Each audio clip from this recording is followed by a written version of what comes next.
The problem that I've always struggled with when it comes time to not just the U.S. Constitution, but congressional lawmakers is they get into the deepest water when they try and legislate morality.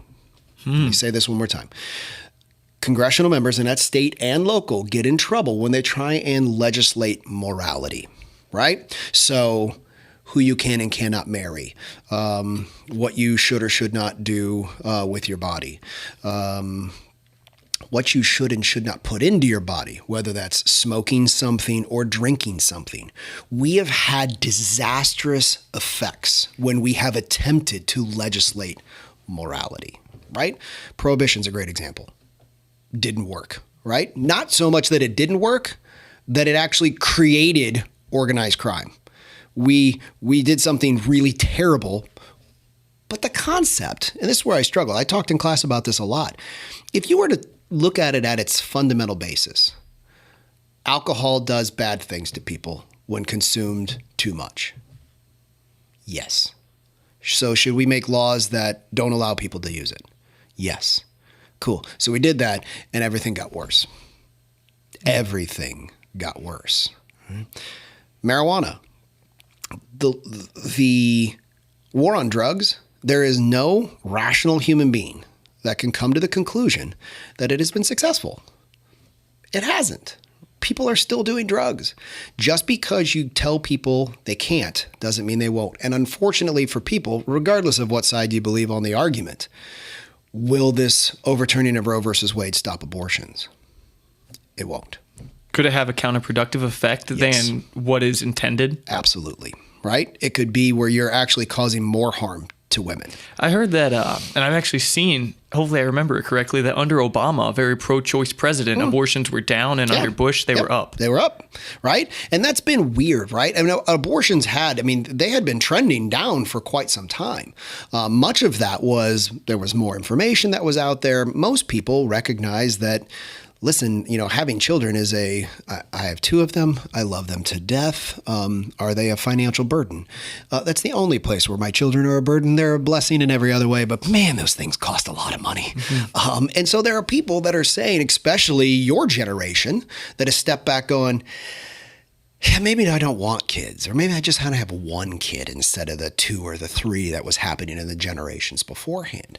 And there's a lot of, there's a lot more information that has been presented to you through school, through other organizations like contraception has been pretty ubiquitous. It's been handed out and it's very readily accessible in a number of ways.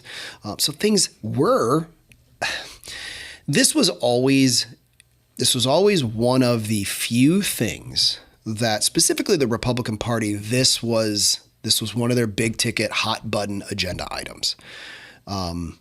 It brings their voters to the polls. We were talking anecdotally beforehand about how emotions are really important for elections, because if you can tap into emotion, then you can get people to do something. Right? People are pissed right now. They are. What are they mad at? I'm mad every time I go and get gas. I drive an 18-year-old Ford F-150. When I pull into the gas station, that's $100 plus to fill up my tank. I'm mad, right? Now, if somebody says, hey, guess what? You know who did that? Joe Biden did that. Then somebody's like, well, we can't have this Joe Biden guy because I can't pay for $5 for gas. And it's not, what's interesting is that abortion, I know this will, I'm not trying to offend every female that's listening to this. Abortion affects mostly, right? Obviously females, because it is not men who are having to make these decisions. Who does gasoline affect? Every single American. So half of the women, right? More than half are pretty up in arms because most of them, I don't say the preponderance, that's a big word. The majority of women are Democrats, right? The statistics just bear that out. I did not know that, actually. Yes. Women tend to be more Democratic than men. Mm-hmm. Has been that way for quite some time. Women make up a bulk of the Democratic Party. I guess it's not surprising. It's not, right? Well, from a psychological perspective. Yeah, the Democratic Party is literally run by women and people of color, which is always so distracting that there are too many older white guys then that end up becoming nominees, right? And we've not seen that, over the last couple of election cycles. You're starting, diversity in political parties. Take a look at just what it looks like. If you were to put all the Republicans in one room that are federally elected versus all the Democrats in one room that are federally elected, they're going to look very different. Yeah. For lots of reasons. But you just take a picture of them and you can obviously see without a doubt, the extreme diversity of color, size, ethnicity, sex, everything. And in the what Democrats. people don't understand is that this country is not getting more white. It is getting more racially diverse.